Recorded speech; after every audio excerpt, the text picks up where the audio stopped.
Well, I'm not perfect, and neither am I here to pretend to be, but I messed up. I didn't, uh, kind of like fell off the train, fell off the path of doing the dopamine detox.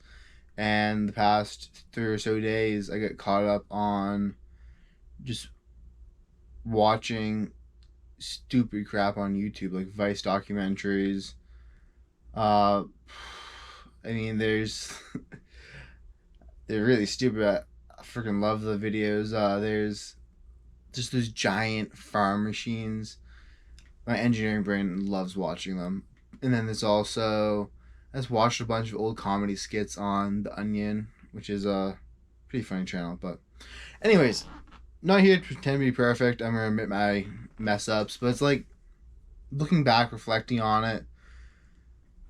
It I think it comes from kind of starting off and you're like, okay, I'm gonna start strong. You have strong intent, and it's taking a lot more space in your head, and you're kind of like you kind of brought that intent forward, so it's constantly there. You're constantly referring back to it, and as the week goes by, you start slipping into your old habits. You start like going on your phone, then you turn it off, and you put it away, and then you're like, oh, but this video could somewhat apply to work, or you're working, and at the end of the day, you just go on your computer and you pull up YouTube because you've done it like 1,000 times. It's just instinctually what you're doing and what your nervous system is used to doing. But I think this one. I think it stems from me. I kind of stopped meditating as much, and there's only like 2 times, 3 times in the last week that I actually meditated, and maybe it was for like 12 minutes each time. But I just started getting caught up with work, getting caught up with stuff to do, got into like what I would call work mode, where I'm not really all too aware of my thoughts. I'm just trying to get stuff done. And because I wasn't being as aware of my thoughts, I wasn't policing them. And as a man thinketh, as you think, you shall act. And then basically, after you're in a work mode for so long and you don't take breaks in between, you start like your brain just kind of goes a little fuzzy and it's not really working because you're not resting, you're not taking care of it, you're not being present.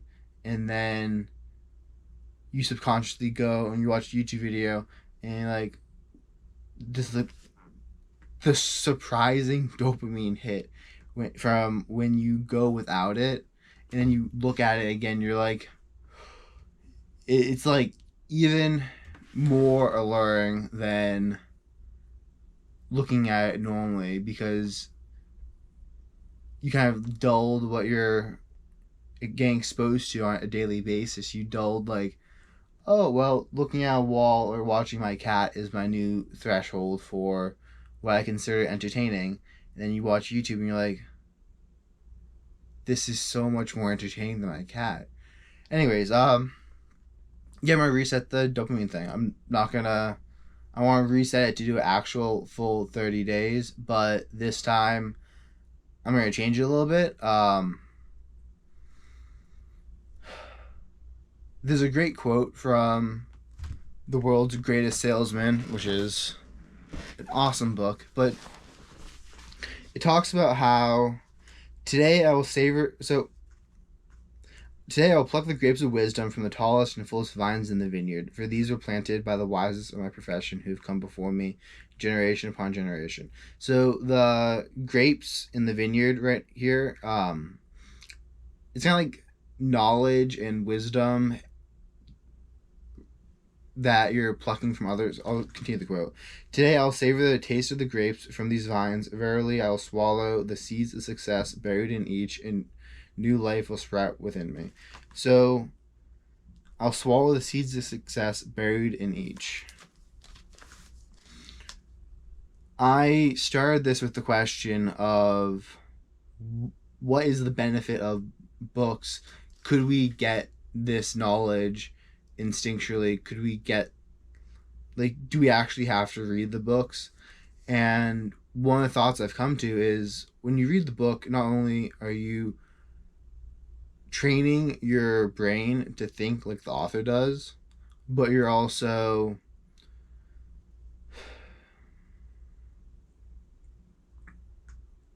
where am I going with this? You train your brain to think like the author does, but you also are able to learn from their mistakes instead of having to reinvent the wheel with every single little bit.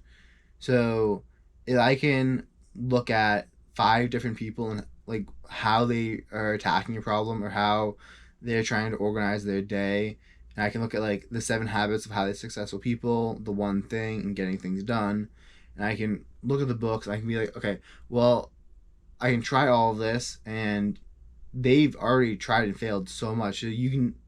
It's basically just standing on the shoulders of giants. I mean, why wouldn't you? Why would you want to climb the whole hill yourself when you could just stand on their shoulders? And I don't think, I mean, yeah, occasionally you're gonna fall off the shoulders a little bit, but you can climb back up and it's gonna be faster. But you'll fall off because you might not have the best understanding of the fundamentals of why they chose what they chose. But after you fall once or twice and you climb back up to the shoulders, you'll start understanding why their system works, and you'll understand it on a deeper level. So with this and in mind, I'm gonna add an hour of audio, audible. So just 1 hour a day to the dopamine detox. I know my voice is being very boring right now, so I'm trying to change that. Just early morning. So with that, I'm gonna try to add 1 hour of audiobooks to the, in addition to the reading, just so I can, I would say, stand on the shoulders of giants. Why reinvent the wheel when you don't have to? But besides that, I'm still cutting out Spotify, YouTube. I don't even have any of the TV subscription services and or social media. So I'm gonna be cutting those out, and then I'm also gonna try not to just edit videos too much, because I did find I was using that as like a way, you just find ways to not be present because your mind's like, it's somewhat uncomfortable depending on where you are at life. It's somewhat uncomfortable to be fully present, be fully in the moment, because you're just like awake and alert to everything that's happening, and then your mind's like, okay, so what do we do? Like, is this it? Like, hello? Yeah, it's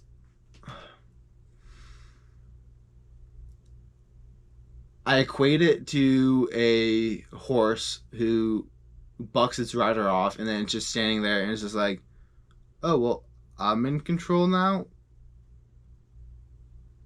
I don't like this feeling too much. It was a lot easier when I was just going through my whole day, and like I didn't realize that I wasn't actually in control for most of my day, but now I am. So what do I do? Like, it's just a lot of doubt over, especially one of the harder parts of business is people.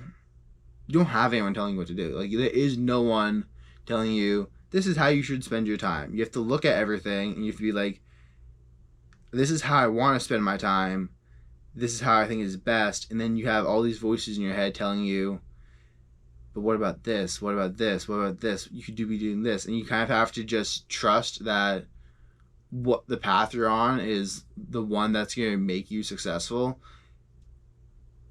And the thing about it is, like, a lot of the business things that you try, like, I'll do a wrestling analogy here. It takes a long time to learn how to properly shoot a double leg. To actually be able to shoot one live in a match, it takes ages. And to do that, you have to keep shooting them and shooting them and shooting them. But the definition of insanity is trying the same thing over and over again, expecting a different result. Well, how do you learn? Like, how would you learn if you didn't try the same thing over and over again and fail? Like, that's what causes some of the doubt, some of the, like, is this gonna work? Like, am I doing what I should be doing? And then you just have to like trust in the process, and that it's gonna pay off. But anyways, it's like, yeah, I mean, are you insane, or like, are you just determined? Are you getting better at, like, it's all these things that are you're constantly aware of, because the moment you stop doing something, and the moment you start being in the work mode, then you actually have to face those voices in your head, because you're creating space for awareness. And when you create space for awareness, when you create space to have new thoughts, you're not going to like all those thoughts. And sometimes, depending on where you're at, it could be easier just to shut them out and not be aware. But I think the best way to change and become better and actually have an impact on the world is through focus, intent, and consciousness. So I'm just going to keep hurling myself into the abyss, keep making myself be aware of those thoughts, and kind of like push through them. And it's not really like push through them, it's like relax through them. But it's very, very tempting to kind of get lost in the work mode, because when you're working, I made a couple of videos about this a while back. It's like, when you're working, you don't question exactly, is this what I should be doing? You're just doing it. Like, this task, I decided to do this task, I'm going to do it. If I decide to organize the photos of my phone and I spend 8 hours doing that, while I'm doing it, I'm going to think, this is super productive. Look at all this. I'm deleting all these photos. And then afterwards, you're going to finish up and you're going to look at this and you're like, I just spent a day of my life deleting photos. What the? What? And it's just something you have to deal with, and something I'm learning to deal with as I become more conscious of it. So anyways, I'm refocusing on meditation and giving that a higher priority. So I'm going to be doing that first thing in the morning, similar to how I first started off with the ice baths, where if you do it first thing, then you just make sure you don't drop it from your day, because once the hustle and bustle starts up, stuff can fall through. Also, I was looking at the 7 Habits of Highly Successful People, and in that book they say, do first things first. And I was talking to my brother about this, and I'm like, okay, what's the most important thing? He's like, well, I meditate in the morning. I'm like, is that the most important thing? He's like, well, if I stop breathing, then I die. So I think I should spend the first hour each morning, or first 30 minutes each morning, focusing on my breath and making sure that I'm taking deep, relaxing breaths for the whole day. And I was thinking about that. I'm like, I don't know if that's exactly what the author meant, but like, I'm going to give it a shot. Like, the approach I took didn't work, so let's do that one. And yeah, I mean, the whole reason, I'll go further into one of the reasons why I want to develop awareness and I talk about awareness so much. It's because when you have issues in your life, problems you're trying to solve, business problems, family problems, anything, you need to create awareness in order to have new thoughts, because without space for awareness, you're going to be trying to solve those issues in your life using the same models of thinking and mindset that led to those issues being created in the first place. And yeah, so anyways, welcome to day 1 of my dopamine detox, and we shall be stricter about it, and also make sure to breathe at the same time and be more relaxed, so that we can be more aware of our own thoughts. And peace out.